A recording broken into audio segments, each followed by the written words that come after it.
Good morning students. स्वागत है आप सभी का हमारे YouTube channel you are civil engineer and from the team of Mahi technical class Bhagalpur. जैसा कि सुना आप लोग देख रहे हैं मैकेनिक्स का ये लेक्चर नंबर 6 जो कि ग्रुप बी फर्स्ट सेमेस्टर के लिए और जो बच्चे लेटरल एंट्री का एग्जाम देंगे 2021 में या आगे आने वाले इस साल में, उनके लिए मैकेनिक्स बहुत ही इंपॉर्टेंट सब्जेक्ट है, जैसा कि मैंने पहले क्लास में भी बताया था। तो उसी के बारे में आज हम कंटिन्यू करेंगे। ये लेक्चर नंबर 6 है हमारा। तो इससे पहले तक हम लोगों ने जो पढ़ाया था आप लोगों को याद होगा, हम लोग फोर्स के बारे में देखे थे और इफेक्ट ऑफ फोर्स के बारे में जाना था, जहां पर 4 चीजें थे कि फोर्स कोई ऑब्जेक्ट पे लगता है तो क्या क्या इफेक्ट दे सकता है, प्रभाव दे सकता है। इन 4 चीजों के बारे में हम लोगों ने पिछले क्लास में डिस्कस अच्छे तरीका से किया था। आज हम लोग जानेंगे कैरेक्टरिस्टिक्स ऑफ फोर्स, कि हम लोग एक फोर्स को कैसे पहचानेंगे कि ये फोर्स है हमारा। ठीक है, कैरेक्टरिस्टिक कैसे पहचानेंगे इसको। तो इसमें सबसे पहला बात है हमारा, सबसे पहला बात कैरेक्टरिस्टिक कोई फोर्स का कि कैसे हम लोग पहचान करेंगे कि ये हमारा बल है। ठीक है, सबसे पहला बात इसमें जो याद रखने के लिए है, मैग्नीट्यूड ऑफ द फोर्स, कि कोई भी फोर्स में क्या होगा, हमारे पास मैग्नीट्यूड होगा। मैग्नीट्यूड क्या कहते हैं, एक कांस्टेंट। मैग्नीट्यूड का मतलब समझो, एक कांस्टेंट आर्बिट्रेरी नंबर। एक कांस्टेंट आर्बिट्रेरी नंबर को हम लोग मैग्नीट्यूड कहते हैं। जैसे हम लोगों ने बोला 100 न्यूटन, तो ये जो है 100, ये 100 क्या है, हमारा कांस्टेंट आर्बिट्रेरी नंबर है। और ये न्यूटन जो है यहाँ पर, ये हमारा यूनिट है। समझ में आया बात को यहाँ तक। ये 100 क्या है, हमारा एक कांस्टेंट आर्बिट्रेरी नंबर है, और ये n जो है ये हमारा यूनिट होता है। ठीक है, तो कोई भी फोर्स में क्या होगा, उसमें मैग्नीट्यूड जरूर होगा। इस बात को क्लियर हो गया यहाँ पर, मैग्नीट्यूड होता क्या है, इसको भी क्लियर हो गया आप लोगों को। क्लियर यहाँ तक। चलो आगे देखते हैं सेकेंड पॉइंट। सेकेंड पॉइंट में है कि the direction of the line along which the force acts, it is also known as line of acting of force। इसका मतलब समझो, हम समझाते हैं यहाँ पर। ठीक है, मान के चलो ये कोई हमारा एक ऑब्जेक्ट है। क्लियर हो गया समझने में आता है, ये हमारा एक ऑब्जेक्ट हो गया। ठीक है, इस पे हम लोग क्या कर रहे हैं, एक बल का प्रयोग किए। ये क्या किया हम लोगों ने, एक बल का प्रयोग किया। अब देखो इस पॉइंट को समझो, यहाँ the direction of the line along which the force act, the direction of the line, इस पॉइंट को पहले क्लियर हुआ। एक डायरेक्शन उस लाइन का जहां पर फोर्स एक्ट कर रहा हो, उसको हम लोग क्या कहते हैं, line of acting of force. समझ में आया बात को यहाँ तक। देखो कैसे, the direction of the line, point को देखो, पहला पॉइंट जो लिखाया गया था इसमें, the direction of the line, उसके बाद क्या लिखा हुआ है, along which the force act, along which the force act is also known as line of acting of force। यही बात लिखा है ना उसमें। जी हाँ सर, यही लिखा हुआ है। तो देखो क्या कहता है इसमें, मैं चेंज करता हूं कलर और ले आता हूं मैं दूसरा, ये वाला कलर। तो ये पी फोर्स का जो डायरेक्शन है, उसका लाइन का देखो, ये लाइन हमारा लोग है, ये लाइन है हमारा। इसी डायरेक्शन में ना हमारा फोर्स लग रहा है, इसी डायरेक्शन में लाइन का along with the force act, इसी लाइन को हम लोग क्या कहते हैं, इसी लाइन को क्या बोलते हैं, ये वाला चीज line of acting of force कहा जाता है इसी लाइन को। बात को क्लियर हुआ, आसान भाषा में था कि ऐसा फोर्स के जो डायरेक्शन ऑफ द लाइन होता है, उस लाइन में हम लोग कहते हैं line of acting of force. याद करो, मैंने एक वर्ड का पिछले क्लास में डिस्कस किया था, मोमेंट, याद है। तो मोमेंट में क्या होता है, अगर मान के चलो इस पॉइंट पे 50 न्यूटन का फोर्स लग रहा होगा, तो इस पॉइंट पे भी 50 न्यूटन ही लग रहा होगा, इस पॉइंट पे भी 50 न्यूटन ही फोर्स लग रहा होगा, और इस एरो वाले पॉइंट पे भी 50 ही लग रहा होगा। कहीं पर भी चल जाओ, हमारा इस पे इस पूरा लाइन ऑफ पे हमारा 50 न्यूटन ही फोर्स लगता है, और इसलिए यहाँ पर इसको कहा जाता है line of acting of force. Clear है समझने में? तो इसको याद रखना है आप लोगों को। क्लियर? तो अब बढ़े हम लोग तीसरा नंबर पर। तीसरा नंबर देखो, नेचर ऑफ द फोर्स। क्या कह रहा है तीसरा number? Nature of the force, whether the force is push और पुल। याद करो क्लास 10 तक में हम लोग को अगर कोई बोलता था कि फोर्स का डिफाइन करो, हम लोग सीधा टीचर को एक ही जवाब देते थे, पुश और पुल इज ए फोर्स, और यही बोल के हम खुश हो जाते थे कि मैंने फोर्स का डिफिनेशन दे दिया सर। होते थे कि नहीं? लेकिन कोई कोई टीचर होशियार भी होता था, कहता था कि जवाब नहीं सुनेंगे, दूसरा बताओ, बोलता था कि नहीं? तो उसी 10 क्लास तक के जो हम वर्ड है उसी पे हम लोग आज डिस्कस कर रहे हैं। जैसे नेचर ऑफ द फोर्स, सबसे पहले मैं ये लाइन पढ़ के बता दूं, क्योंकि एक स्टूडेंट ने लिखा था तो हो सकता है कहीं कहीं स्पेलिंग गलती हो, तो मैं पढ़ देता हूं। Nature of force, whether the force is push और pull, this is denoted by placing an arrow. ये क्या लिखा हुआ है? एरो। मैं स्पेलिंग सही कर देता हूँ, ARROW, arrow head on the line of acting of force. देखो ये वर्ड यूज हुआ, line of acting of force, ये वर्ड यूज हो रहा है यहाँ, line of acting of force यहीं पर है, देखो है कि नहीं? यहाँ पर line of acting of force same word use हो रहा है यहाँ पर भी। तो देखो क्या करता हूँ, नेचर ऑफ फोर्स कैसा होगा? नेचर मतलब कैसा क्या? उस फोर्स जो है एक्चुअली में है कैसा, पुश है या पुल है? पुश मतलब धक्का देना, पुल मतलब खींचना। तो मैं इसको एग्जांपल से समझाता हूं। मान के चलो ये कोई हमारा एक ऑब्जेक्ट है, ठीक है? इस पे क्या हो रहा है? बल लग रहा है, एक इधर से बल लगा, एक इधर से बल लगा, ठीक है? दूसरा हम एक और समझाते हैं। ये एक और हमारे पास ऑब्जेक्ट है, इस पे भी बल लग रहा है, इस पे भी बल लग रहा है। चलो इस पे तो डायरेक्शन किधर है? इधर। इसको भी डायरेक्शन, और सॉरी,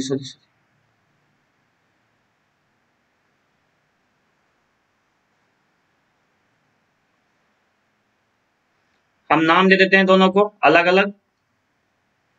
इसको P1, इसको भी P1 नाम दिए, इसको P2, इसको भी नाम बोल रहे हैं P2। कोई दिक्कत समझने में नहीं होना चाहिए। अब देखो फिगर 1 को एनालिसिस करेंगे और फिगर 2 को एनालिसिस करेंगे। हम लोगों को पता है फोर्स जो होता है या तो पुश होगा या पुल होगा। समझ में आया बात को यहाँ तक? अब हमारे मन में क्वेश्चन कि इन दोनों फिगर में सर पुश कौन है और पुल कौन है? समझ में आया बात को यहाँ तक? तो याद करो 10 तक में हम लोगों ने पढ़ा था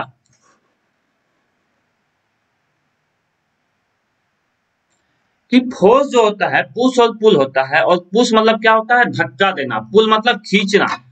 तो इन दोनों में देखो एक फिगर को एनालिसिस करो कि कौन सा ऐसा ऑब्जेक्ट है जिसको धक्का दिया जा रहा है। तो ये वाला फिगर है, पहला वाला। देखो दोनों से क्या कर रहा है? इसको कंप्रेस करने का कोशिश कर रहा है। क्या वर्ड बोलेंगे? देखो हम COMPRESSED, कंप्रेस। कंप्रेस मतलब उसको दबाने का कोशिश किया जा रहा है। समझ में आया? तो अगर देख लो nature of the point, nature of the force है, देखो अगर देखो तुम एरो का साइन ऐसे रहे कि किसी ऑब्जेक्ट में दोनों साइड से ऑब्जेक्ट पे लग रहा हो अंदर की ओर, तो इसको बोलते हैं कंप्रेशन कहते हैं।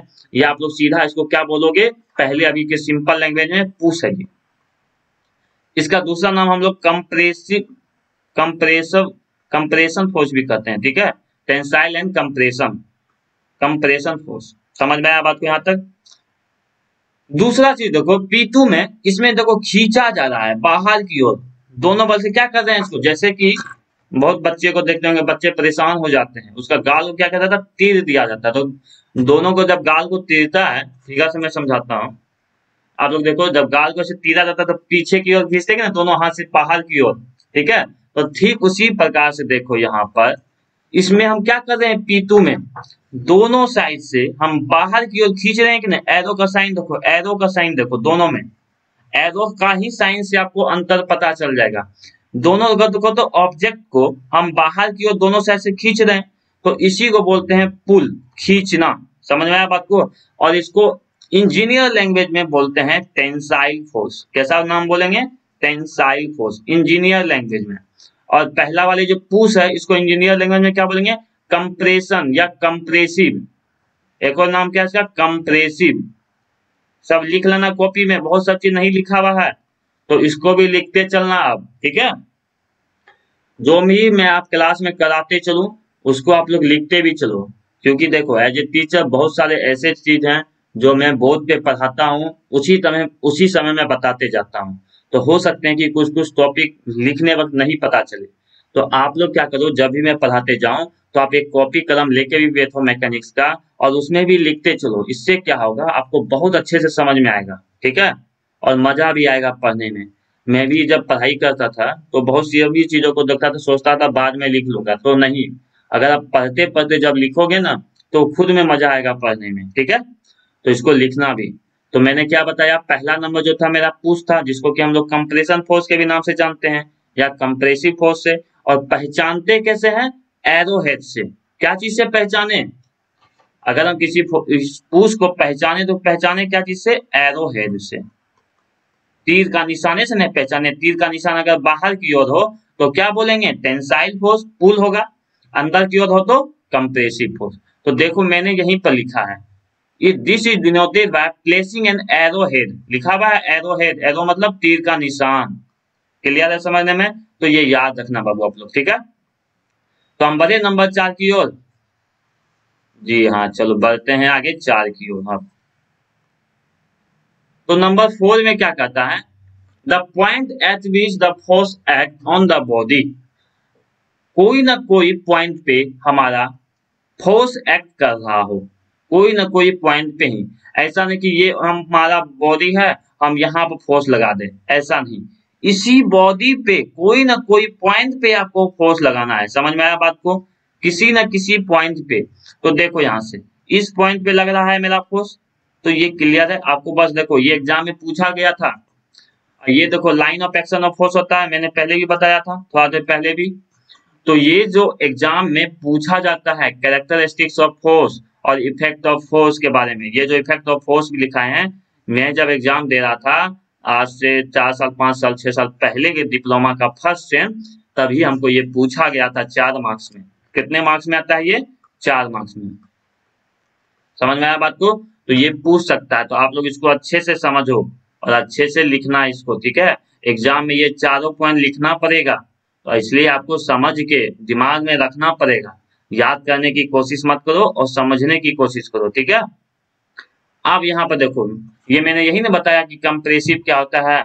देखो यहाँ पर अंदर की ओर जा रहा है, इसलिए मैंने कंप्रेसिव बता दिया। ये देखो बाहर की ओर जा रहा है, तो इसके लिए मैंने टेंसाइल बता दिया। तो ये फिगर मैंने डिस्कस कर दिया है पहले भी, ठीक है? तो आसान था भाषा यहाँ पर।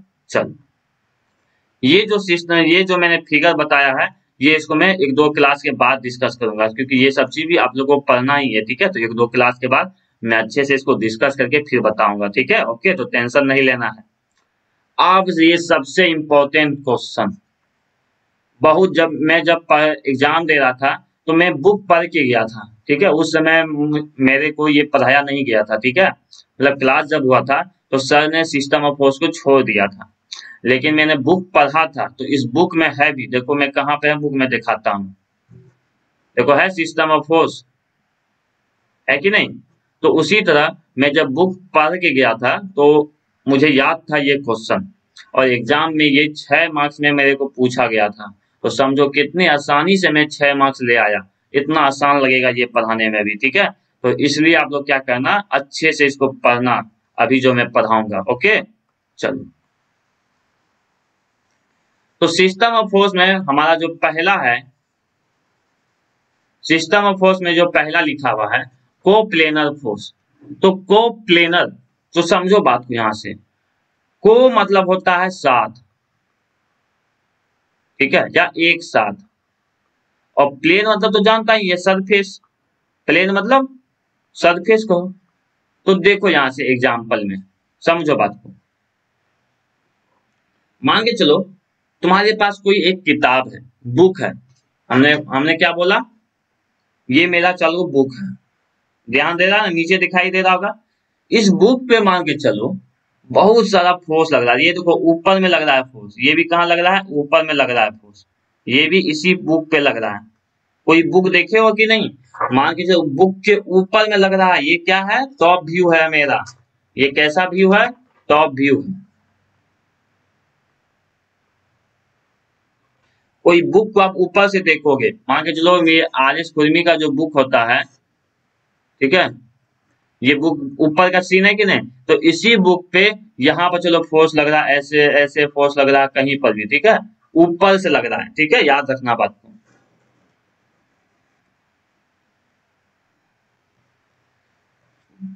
सॉरी,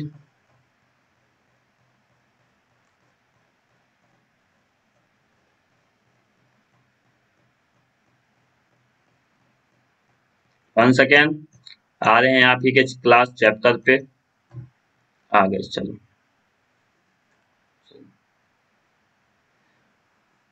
तो ध्यान से सुनना बात को, क्या कर रहा है, इस बुक के ऊपर बहुत सारा फोर्स लग रहा है, एक ही एक एक करके, जैसे मान के चलो मैं, ये मेरा हाथ देख रहे हो, ध्यान से देखो, ये मेरा हाथ है, इस पे देखो, ये हाथ समझो कि एक प्लेन है मेरा, समझ में आया आपको, यहाँ पे एक पूरा क्या है मेरा प्लेन है, तो एक फोर्स यहाँ लगा, समझ में आया, एक पहला फोर्स हुआ, दूसरा देखो इसी हाथ पे लगा कि नहीं, ऊपर पे, तीसरा यहाँ पर लग रहा, तो हर पोजीशन पे मेरा कुछ ना कुछ 4-5 फोर्स लग रहा है, समझ में आया।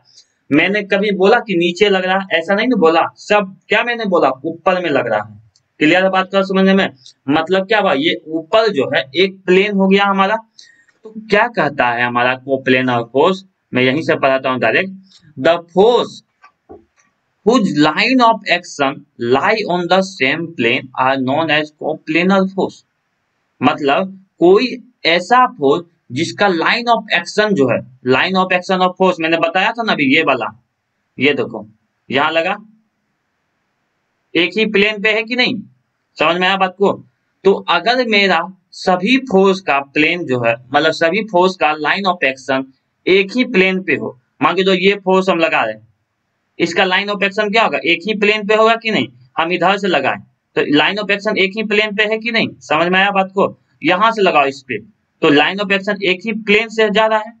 तो अगर लाइन ऑफ एक्शन अगर एक ही प्लेन पे हो, एक प्लेन पे हो, तो उसको बोला जाता है कोप्लेनर, और आपको याद कैसे रखना है, कोप्लेनर, देखो को मतलब साथ, एक प्लेन पे, एक साथ प्लेन, ऐसे याद रखो, कोप्लेनर एक साथ प्लेन, अगर बहुत सारा फोर्स एक साथ प्लेन पे ही हो, और क्या हो, एक साथ लाइन ऑफ एक्शन अगर प्लेन पे हो, सेम प्लेन सेम, तो उसको बोलते हैं कोप्लेनर फोर्स।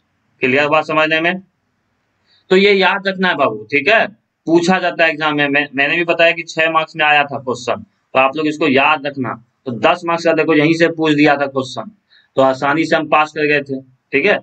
तो इसलिए आप देखो, पहला क्लियर बात समझने में, पहला पहला में कोई दिक्कत, पहला में कोई दिक्कत नहीं होना चाहिए। मैं एक और एग्जांपल बता दूं, देखो कैसे, एक बड़ा फिगर बनाता हूं तब समझ में आएगा। यहां से एक फोर्स गया, यहां लगा, यहां से एक फोर्स गया, यहां लगा, यहां से फोर्स गया, एक यहां लगा, सब बुक का ऊपर वाला पेज है, देखो तो इसका लाइन ऑफ एक्शन कहाँ है, यहीं से पास कर रहा, इसका इसका कहां से पास कर रहा, इसका, तो सभी लाइन ऑफ एक्शन देखो तो एक ही प्लेन पे है कि नहीं, ऊपर वाले पे ही है, और कहीं तो नहीं ना है, सब एक प्लेन पे है, इसलिए इसको क्या बोले हम, कोप्लेनर बोले, क्या बोले हम, कोप्लेनर बोलते हैं। समझ में आया बात को आसान भाषा में। चलो दूसरा है हमारा कोलिनियर, क्या लिखा हुआ है, कोलिनियर, तो देखो इसको भी समझो बात को, कोलिनियर का मतलब समझो क्या होता है, क्या लिखा हुआ है, कोलिनियर, देखो आसान भाषा में, को मतलब एक साथ, लीनियर मतलब लाइन, अगर बहुत सारा फोर्स का या फोर्स का एक साथ अगर लाइन ऑफ एक्शन, देखो ये पूछना याद रखना, ये वाला लाइन ऑफ एक्शन, ये वर्ड याद रखना, बस आपको याद हो जाएगा, लाइन ऑफ एक्शन अगर लाई करे, कहां लाई करे, एक साथ लाइन पर, तो उसको क्या बोलेंगे, कोलिनियर। देखो कैसे, ये हमारा कोई एक चीज था, एक देखो एक फोर्स यहां पड़ा, एक फोर्स यहाँ पड़ा, एक फोर्स यहाँ पड़ा, तो लेकिन सभी फोर्स का जो लाइन ऑफ एक्शन कहाँ है, देखो तो एक ही लाइन पे है कि नहीं, मतलब देखो ये मान के जो बीम होगा तुम्हारा, तो मतलब क्या हुआ, इसी पॉइंट पे है कि नहीं, हमारा एक ही लाइन पे है, एक ही लाइन से पास कर रहा है कि नहीं हमारा सभी फोर्स। इस कारण से इसको क्या बोलते हैं, कोलिनियर। इस आसान भाषा में याद रखना, मैंने फिगर भी बताया, देखो यहाँ से सभी फोर्स का लाइन ऑफ एक्शन देखो एक ही लाइन पे है हमारा।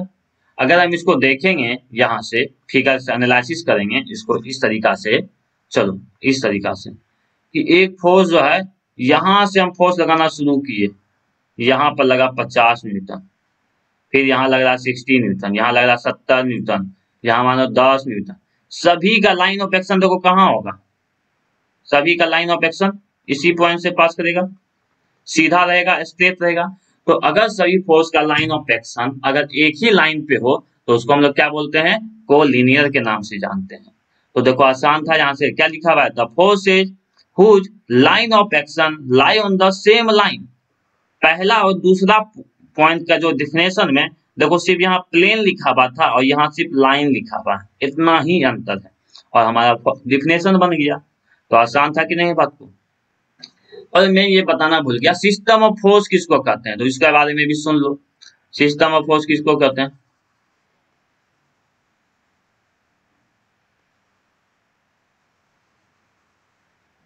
सिस्टम ऑफ फोर्स सुनो, कहता है when two or more force act on a body they are called to form a system of force. देखो दो या दो से अधिक, क्या मैंने बोला, दो या दो से अधिक फोर्स अगर एक ही बॉडी पे लगे, दो या दो से अधिक फोर्स अगर एक ही बॉडी पे लगे, तब जो वो बनता है उस पूरे फोर्स को सिस्टम ऑफ फोर्स कहते हैं। आसान था, आसान भाषा में था, क्या बोलना है, जैसे दो या दो से अधिक वस्तुओं को अगर मिलाते हैं तो शब्द बनता है कुछ ऐसे करके, है ना, सिंपल से ऐसे याद रखना।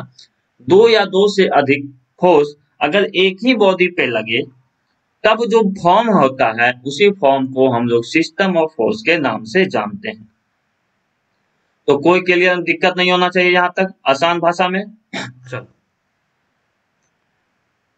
अब ध्यान रखो, ये 3 4 5 6 7 सिस्टम ऑफ फोर्स में टोटल मिला के 7 टाइप होते हैं और आपको सातों को याद रखना है डिफिनेशन के साथ, फिगर के साथ, तभी आप लोग एग्जाम में लिख पाओगे। ठीक है, तो अभी ये सब आसान भाषा में आपको याद करवा देते हैं। सिंपल कनकरेंट, कनकरेंट को अगर हम लोग सिंपल से पढ़े तो कनकरेंट में अगर आपको पढ़ना हो, देखो को मतलब साथ, यहाँ पर कनकरेंट का मतलब सिंपल समझना, ये करेंट का मतलब होता है पॉइंट। क्या बोला है, the force which meet at one point. अगर बहुत सारा फोर्स, जैसे ये मान लीजिए ऑब्जेक्ट है हमारा, अगर बहुत सारा फोर्स, ये पहला फोर्स हो गया, दूसरा फोर्स इधर से आ रहा है, तीसरा इधर से आया, चौथा यहां से आया, अगर सब बहुत सारा फोर्स अगर एक ही पॉइंट पे मिले, अगर एक ही पॉइंट पे मिले तो उस वैसे फोर्स को, वैसे सिस्टम को हम लोग कहते हैं कनकरेंट फोर्स। ठीक है, कनकरेंट फोर्स जो होता है वो मे और may not be collinear, collinear हो भी सकता है, कोलिनियर नहीं भी हो सकता है, ये बात भी याद रखना है। कैसे नहीं हो सकता है, कैसे हो सकता है, ध्यान से सुनो। ये जो अभी है हमारा, ये देखो अगर मान के चलो एक फोर्स यहाँ पर 50 न्यूटन का, फिर इसी डायरेक्शन से, देखो ये एक्स डायरेक्शन है ना, इसी एक्स डायरेक्शन से फोर्स यहाँ पर 60 का, इसी एक्स डायरेक्शन से फोर्स पर 70 का, इसी एक्स डायरेक्शन से फोर्स पर 80 का, तो ये जो है हमारा हो गया कोलिनियर भी हो गया। मैं अच्छे से समझाने का कोशिश करता हूँ। और ये जो मैं फिगर बताया था आप लोगों को, ये कोलिनियर नहीं है, ठीक है, इसको गलत, इसको काट देना, ये फिगर नहीं बनाना आप लोग, ठीक है, ये फिगर मत बनाना। आप ध्यान से सुनो, मैं जो अभी बता रहा हूं, अभी मैं क्या समझा रहा हूं, कनकरेंट। कनकरेंट का अगर फिगर कैसा होता है तो देखो, ये कोई ऑब्जेक्ट है, अगर बहुत सारा फोर्स अगर एक ही पॉइंट पे पड़े, यहां से भी पड़ा एक ही पॉइंट पे, यहां से भी, सब फोर्स क्या था, एक ही पॉइंट पे जा रहा है, इसी पॉइंट पे लग रहा है कि नहीं, तो सबसे पहला बात ये कनकरेंट तो हो गया। अब एक क्वेश्चन पूछ दिया, कनकरेंट बोल रहा है, क्या बोल रहा है, सुनो, कंकरेंट जो है कॉलिनियर हो भी सकता है, नहीं भी हो सकता है। कैसे नहीं हो कहां सकता है और नहीं कहां हो सकता है, ध्यान से समझो। ये जो हमारा है ये वाला, ये देखो इसी एक्स डायरेक्शन में गया, इसी पॉइंट पे पड़ा, इसी एक्स डायरेक्शन से आ रहा है 60 यहाँ पड़ा, इसी एक्स डायरेक्शन से 70 यहाँ पड़ा, इसी एक्स डायरेक्शन से आया 10 यहाँ पड़ा। तो ये सभी मेरा एक ही पॉइंट पे है, समझ में आया बात को। और ये सभी लाइन ऑफ एक्शन को जब देखेगा और यहाँ पर सोचो कोई बॉडी है, तो सभी फोर्स मेरा इसी पॉइंट पे लग रहा होगा ना। ये 50 का, 60 का, 70 का, 10 का, सभी फोर्स हमारा इसी पॉइंट पे लग रहा होगा। इसलिए इसको क्या बोलते हैं, कॉलिनियर के भी नाम से जानते हैं। समझ में आया बात को यहाँ तक। अब देखो नॉट कॉलिनियर कैसे नहीं होगा, अब कंकरेंट कैसे हो जाएगा। अगर मान के चलो, हम मान के चलो यहां से कोई एक फोर्स गया, इस पॉइंट पे पड़ा, इस फोर्स से जाएंगे यहाँ पर पड़ा, लेकिन इसका लाइन ऑफ एक्शन क्या होगा हमारा, वो मिलेगा, लाइन ऑफ एक्शन इसी पॉइंट पे मिलेगा। लेकिन एक्चुअल में तो ये है नहीं एक ही पॉइंट पे, वो लाइन ऑफ एक्शन मिल रहा है। फिर इधर से हम जोड़ेंगे तो इसका लाइन ऑफ एक्शन क्या होगा, इसी पॉइंट पे मिलेगा। फोर्स एक्ट यही हो रहा है मेरा, इसका लाइन ऑफ एक्शन एक पॉइंट पे है हमारा। समझ में आया बात को।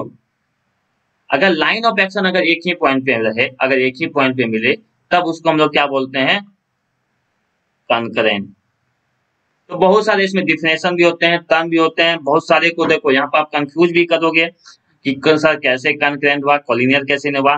तो उतना इस सब चीज में ज्यादा थिंकिंग में मत दिमाग लगाना है, ठीक है। अभी आप लोगों को सिंपल सा पॉइंट को आपको याद रख के चलना है कि हमारा जो फोर्स होता है अगर एक ही पॉइंट पे मिले तो उसको कंकरेंट फोर्स कहते हैं। और ऑब्जेक्टिव के लिए सिर्फ याद रखना कि कंकरेंट फोर्स जो होता है वो कॉलिनियर हो भी सकता है और नहीं भी हो सकता है। बस इस पॉइंट को आपको याद करके चलना है, ठीक है। और जहां पर अगर आप लोगों को लगे इसमें दिक्कत हो रहा है कुछ, तो हमसे कांटेक्ट करना, ठीक है। ओके, जहां पर हो सकता है कि मैं अगर हो सकता है कि मैं इस पॉइंट को समझाने में थोड़ा मिस कर रहा हूँ, तो मैं बाद में फिर से समझा दूंगा, ठीक है। अगर हो सकता है कभी कभी तो मैं बाद में भी समझा दूंगा इसको, या कोई दिक्कत होगा तो आप हमसे कांटेक्ट कीजिएगा। ओके, चलो आगे हम लोग देखते हैं इसमें।